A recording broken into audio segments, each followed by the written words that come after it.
a midwinter inspired installation. Just a few scribbles on paper or even on your phone will do. You're going to build upon this, and this is the base for your entire design. You definitely want to do these things in advance. You could use baby's breath, solidago. I'm just making sure I'm covering up my base. If you don't have enough time to get this done, then you need more people.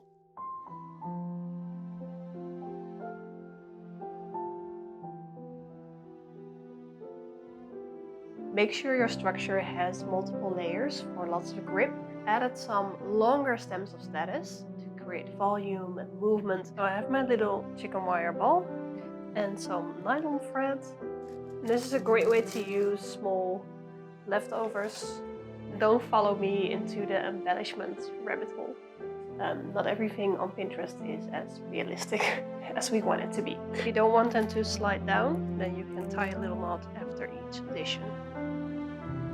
What is a galaxy, moon, dream, cloud-like inspired landscape without stars? I'm gonna make them out of these allium seed pods. Some are a bit longer, some are shorter. This really helps for a nice natural effect. You can use every element separately. Doesn't it look magical? Transport these on a clothing rack. And one more benefit with bright flowers, they will last forever. So add some lanterns or lights, beautiful, magical, twinkling starlight kind of scene.